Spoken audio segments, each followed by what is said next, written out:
Benny program, transcribed, presented by Lucky Strike. Let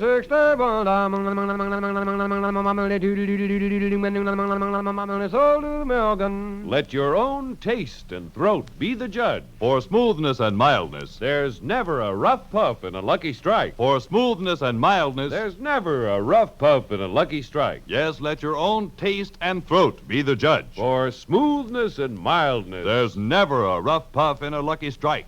And that's because LSMFT, LSMFT. Lucky Strike means fine tobacco. Fine, light, naturally mild tobacco that gives you smoothness and mildness. And no wonder, for years, Lucky Strike has maintained America's largest and most complete cigarette research laboratory. Prior to the auctions, the buyers for Lucky Strike send sample leaves from all tobacco-growing areas to this great laboratory for scientific analysis to help determine which tobaccos are really fine. And this is only one phase of the constant research that helps make possible Lucky Strike's unconditional guarantee. Check the cigarette you are now smoking. Among all leading brands, only the makers of Lucky Strike put an unconditional guarantee on the pack. So smoke a Lucky. Let your own taste and throat be the judge. For smoothness and mildness, there's never a rough puff in a Lucky Strike. So round, so firm, so fully packed, so free and easy on the draw. Make your next carton Lucky Strike. The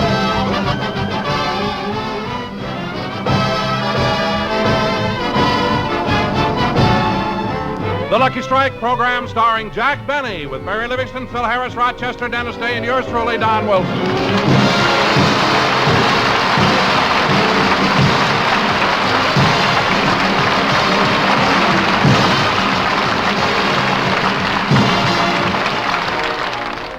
Ladies and gentlemen, last night, Jack Benny was in Washington, D.C., where he was master of ceremonies for the annual White House Photographers' Ball. Immediately following the affair, he boarded a plane and flew back to Hollywood. And here he is, Jack Benny!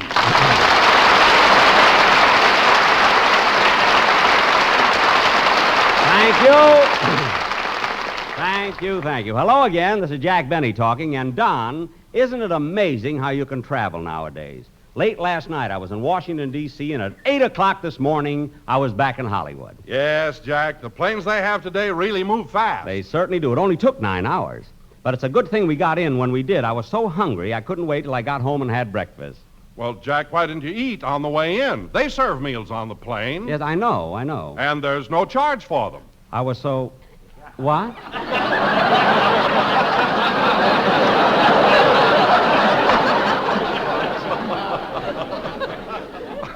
Don... That's right, Jack. That's right. The meals don't cost you anything. It's included in your ticket. How do you like that? Jack, where are you going? To the TWA ticket office. Somebody's going to take me to dinner. I don't care who it is, but somebody has got to... Oh, hello, Mary. Hello, Jack. How was your flight back from Washington? Oh, pretty good. Was it a nice, smooth trip? Fairly smooth, Mary. Not bad at all. You didn't get sick, did you? No, although I did feel a little woozy, going over the mountains. Well, maybe you overate. Overate? Mary, I just found out.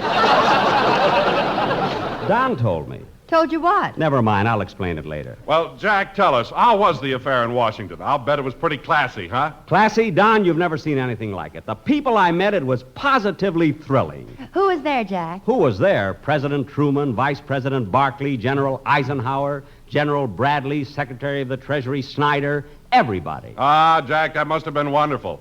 How did you feel when you met President Truman? President Truman? Well, I didn't get to meet the president.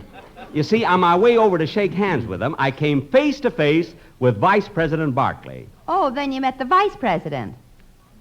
Well, no.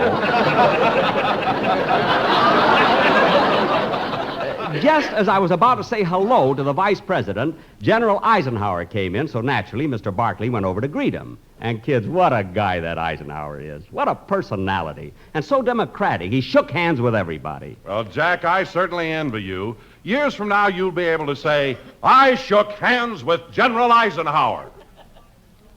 Well... You see, Don, when General Eisenhower and Vice President Barkley were talking, I was going over to shake hands with them when in walked Dean Acheson. And naturally, I couldn't ignore the Secretary of State. He's really an impressive man. He makes everybody feel so relaxed, so at home. Well, I'm glad you got to meet Mr. Acheson. Huh? You did meet Dean Acheson, didn't you? Well, when Mr. Acheson walked in, I rushed over to him and stuck out my hand. What did he do? He handed me his coat, so I hung it up.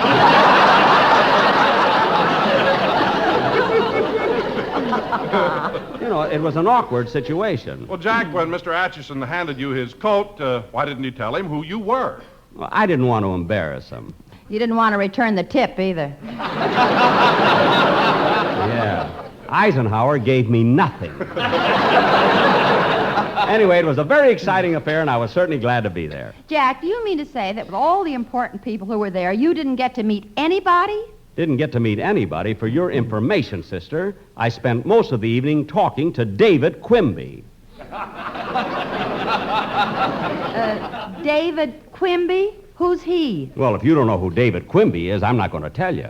You ought to keep up on your national affairs, kid. Who else was there, Jack? Well, there was Air Secretary Symington, Senator Taft, Dr. Gallup, and... Oh, I must tell you a funny thing, Don. Last night after the dinner, Dr. Gallup was the first speaker, and he kept calling the president Tom. He just can't get over it.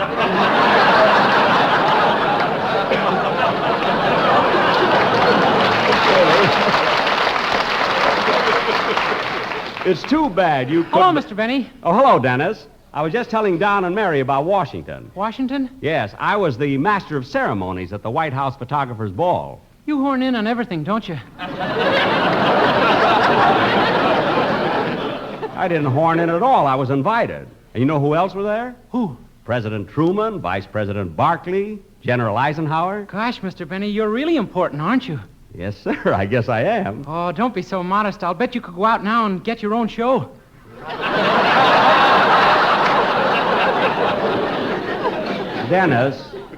Dennis, I'd like to ask you a question. Okay, sit down, kid. I don't have to sit down. I just want to ask you one question. Who's the star of this show? My mother thinks I am. Well, this is getting me nowhere. So come on, star. Let's have your song. Okay. Wait a minute. Come in. Telegram for Jack Benny. I'm Jack Benny. Here you are. Thank you. Hey, boy. Yeah? You didn't wait for me to give you a tip. The last time I waited, the office sent out a St. Bernard. What? Before I got back, the brandy was 20 years old. Never mind. Goodbye. Jack, What? you dropped the telegram, so I opened it. It's from Washington. From Washington? What does it say? Dear Jack, I'm sorry I didn't get to talk to you longer, but I had 3 people waiting for a haircut. Signed, David Quimby.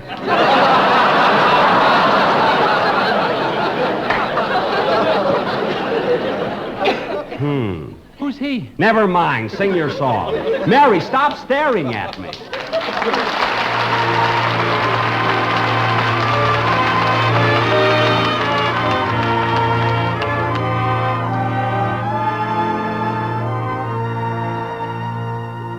I peeked in to say goodnight, and then I heard my child in prayer, and for me some scarlet ribbons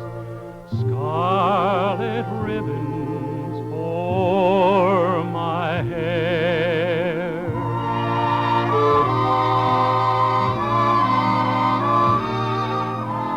All the stores were closed and shuttered.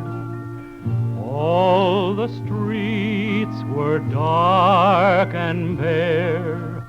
In our town, no scarlet ribbons, not one ribbon for her hair.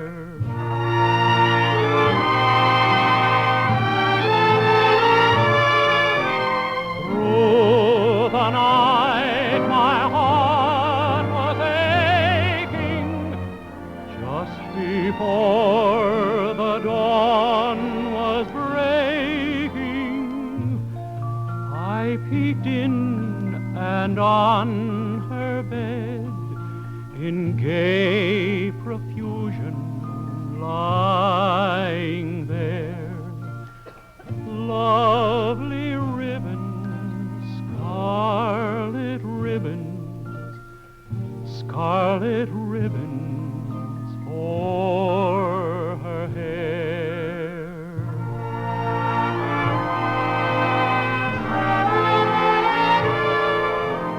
If I live to be 200, I will never know from where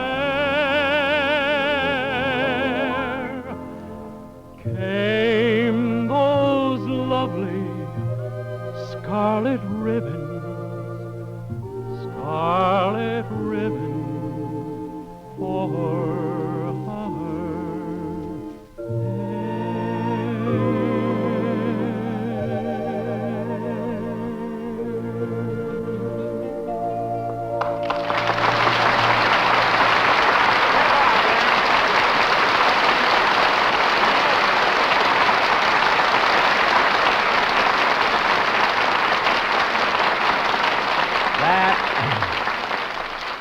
That was Scarlet Ribbon, sung by Dinah Shore.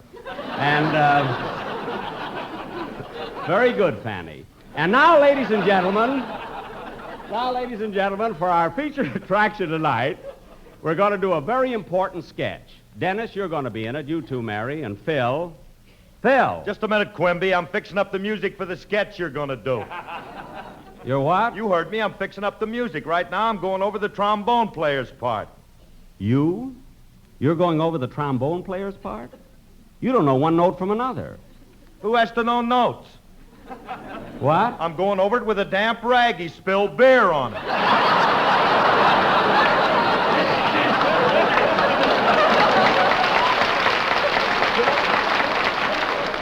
Well, that you can do, yeah. Phil, why don't you get rid of these fellas? Get yourself another band. Get rid of my boys? Frankie, Charlie, Cornelius? Cornelius? Why, not on your life, Jackson. These boys have stuck to me through thick and thin. The rough going, the one-night stands, the lean years. Well, Phil, that reminds me of something I've always wanted to ask you. Why did you form an orchestra in the first place? I had to, Dad.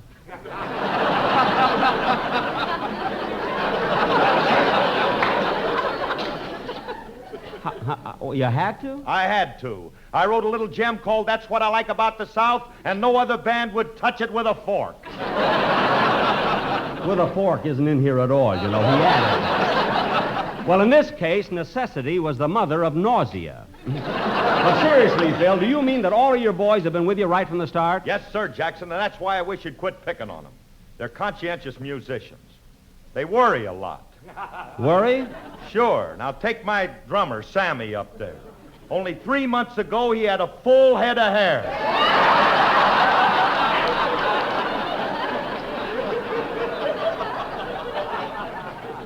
Only 3 months ago, and he's that bald now? Phil, what was he so worried about? They said something nasty about him in Downbeat. Oh, well, that's a shame. You know, Phil, it's bad enough to be that bald, but why does he wax it?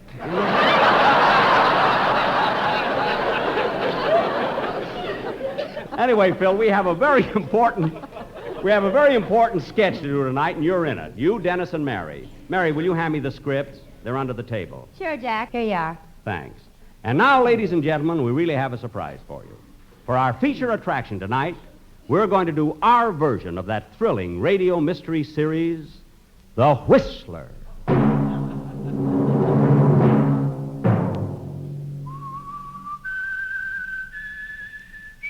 Wait a minute. Wait a minute. Who are you? I am the Whistler. I walk by night. I influence the lives of innocent people. And sometimes I even drive them to murder. Well, I'm certainly glad you dropped in because tonight you can help me with the sketch we're going to do. Jack, who are you talking to? That man right there. What man? I don't see anybody. That man right there who was whistling. Whistling? I didn't hear anybody, Jack. Are you kids crazy? I'm telling you, there was a man standing right there. Dennis, you saw him, didn't you? Yeah, he was a kind of a mysterious-looking fellow with a brown suit and a scowl on his face. That's right, that's right. And what was he whistling? Dear hearts and gentle people. He was not!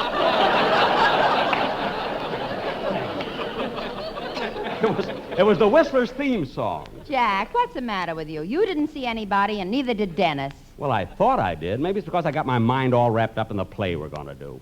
Now, Mary... Oh, who can that be? Hello? Hello, boss. This is Rochester.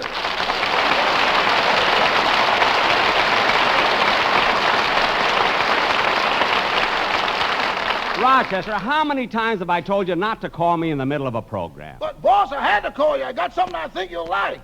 What's that? Well, you won't believe this, but this afternoon I sat down and wrote a commercial. You wrote a commercial? Yes, boss, and I liked it so much I got out your recording machine and made a record of it. No kidding. Well, let's hear it. Okay, just a minute. Listen to this.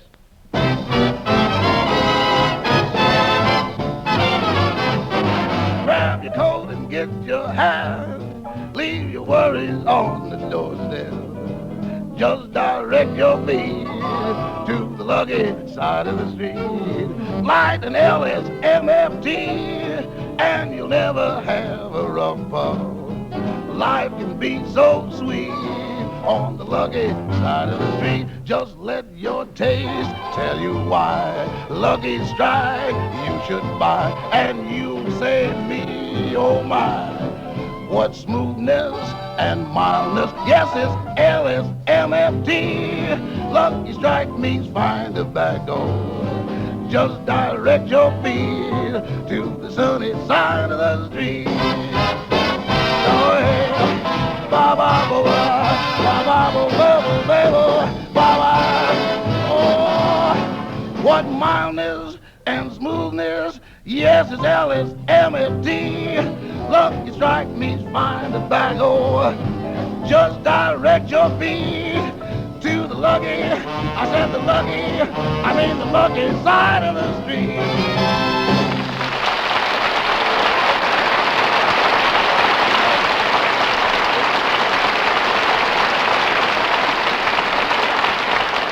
Rochester, that was wonderful. I thought you'd like it. I sure did. Goodbye, Rochester. Goodbye.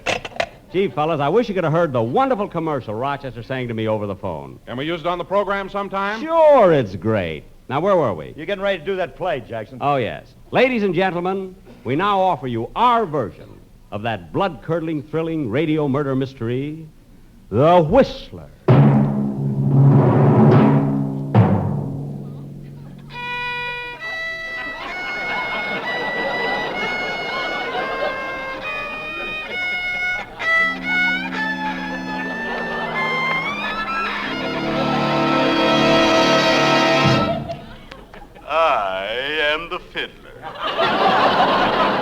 I play by night.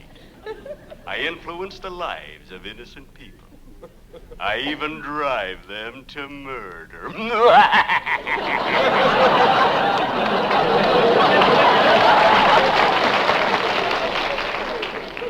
Let me take you to the home of Mr. and Mrs. Park, Gwendolyn and Griffith.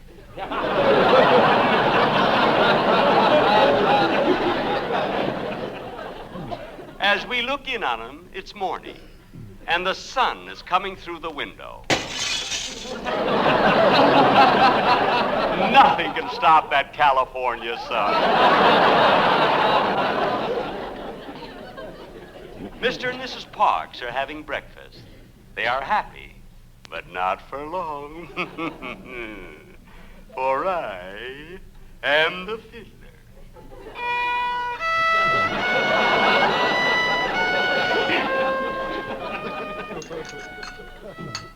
Gosh, Gwendolyn, this is a wonderful breakfast. I'm sure glad I'm married to you. So am I, Griffith. Where are the children? We have no children. Oh, then who is it that's always bringing me my slippers? Our Cocker Spaniel. Oh, the money I've wasted to have his teeth straightened.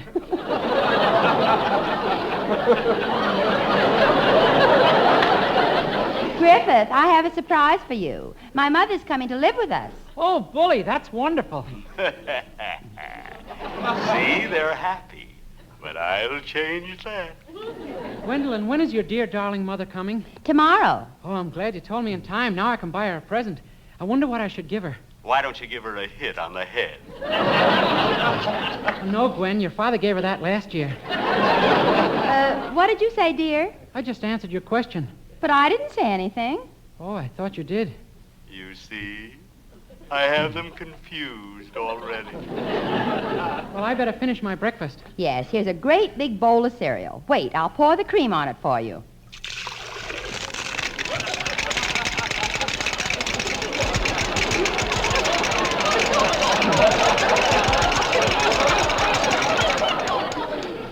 You can take your fingers out of your ears now. They've stopped crackling. Now eat your cereal. Gee, that was a stubborn little one, wasn't it?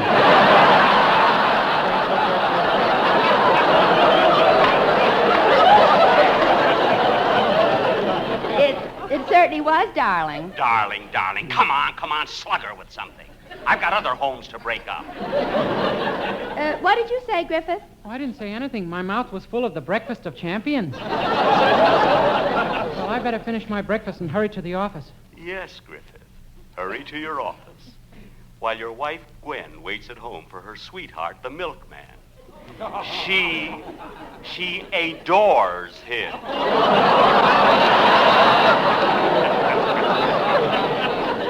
Look, he's coming up the walk now. Won't you come with me to Alabama? Let's go see my dear old mammy. Shut up!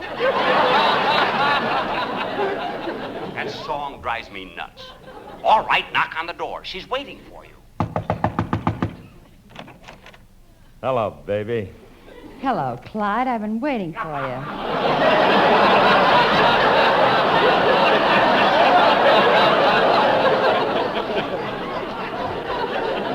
Come on in. Well, wait a minute. I got to get rid of this milk. Why don't you drink it? Who, me? Go ahead, Clyde, drink it. It'll be good for that pool table complexion. With those side pockets under your eyes. Come here, baby. Pucker up. Give me a kiss. Why, sure, Clyde. Lay one on.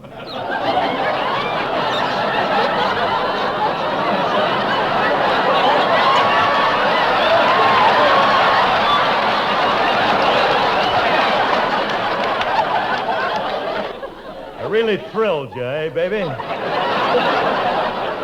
No, you're holding that cold milk bottle on my back. Oh, Clyde, you're so wonderful. Kiss me again. You see, she's crazy about Clyde. Everybody's crazy about Clyde. But I'm the one they invited to Washington. Gee, Gwen, I wonder what your husband would say if he caught you kissing me, his best friend. I'd tell him you're congratulating me on my birthday. But you've told him that 28 times this year. Ain't he getting wise? No, but he's getting mad buying me all those presents. Gee, Clyde, you and I could be so happy together if it weren't for my husband. Now you're on the right track. Well, go ahead. Why don't you kill your husband? Clyde, I just got an idea. So did I. Let's kill Griffith. It must be love. We said it together. That's it. Now we're getting somewhere. Go ahead. Kill him. Kill him! You shut up! And take those braces off your teeth.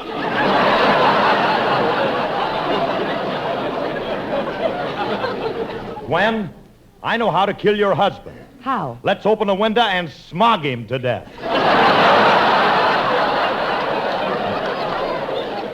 No, Clyde, I have a better way. When he comes home, you hide in the closet. When he hangs up his coat, you can strangle him. And no one will ever know. No one will ever know. Except me. For I am the fiddler.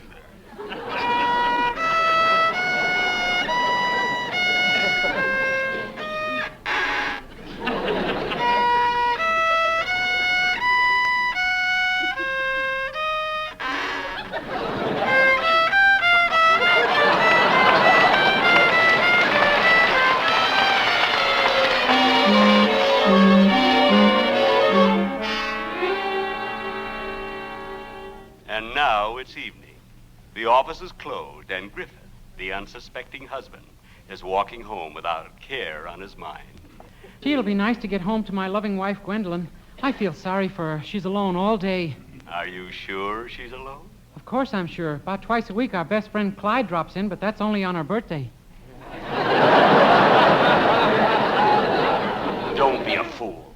Your wife is in love with Clyde. Hurry home. You'll find them together. All right, I'll go home and see for myself. Gee, I better be prepared.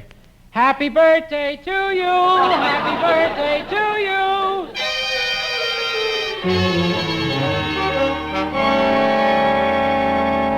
You see what I mean? Here are three innocent people, and I have planted the seed of suspicion, which will soon grow into murder. Ain't I a stinker?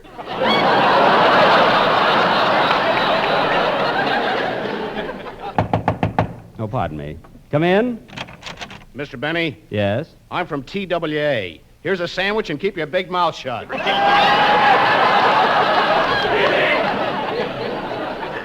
Thank you. And now to get back to our story. Clyde is hiding in the closet, and Griffith is about to enter the house.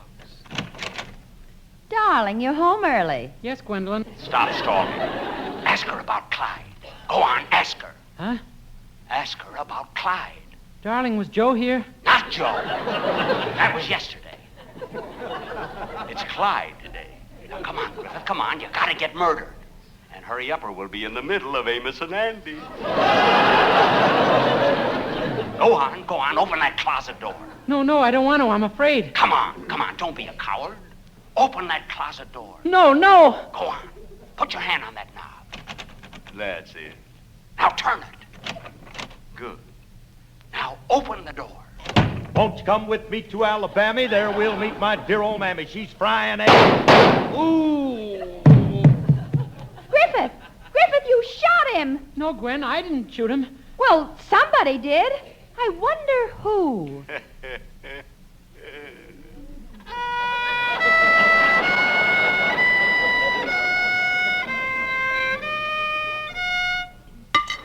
Thank you.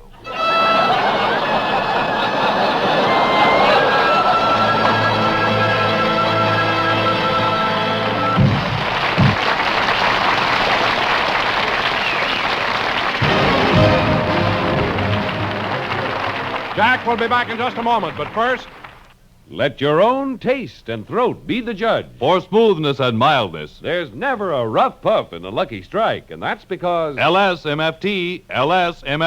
Lucky Strike means fine tobacco. Fine, light, naturally mild tobacco that gives you smoothness and mildness with never a rough puff. Listen to what Mr. Al Rogers, an independent tobacco auctioneer from Robertsonville, North Carolina, recently said. Year after year, I've seen the makers of Lucky Strike buy fine, prime, ripe tobacco. Tobacco that's just right for mild, good smoking.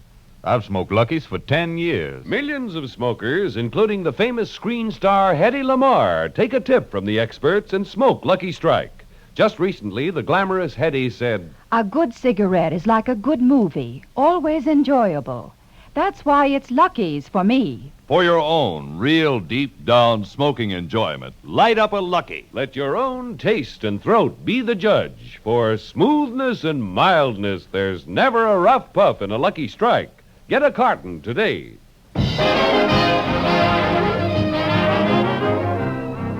Ladies and gentlemen, we'll be with you again next Sunday night when we will have as our guest a very famous daughter of a very famous father, Miss Sarah Churchill. Good night, folks. Be sure to hear Dennis Day in A Day in the Life of Dennis Day. Jack, Mary, Dennis, Don, Phil, and Rochester came to you transcribed. Now stay tuned to Amos and Andy, which follows immediately over most of these same CBS stations. This is CBS, the Columbia Broadcasting System.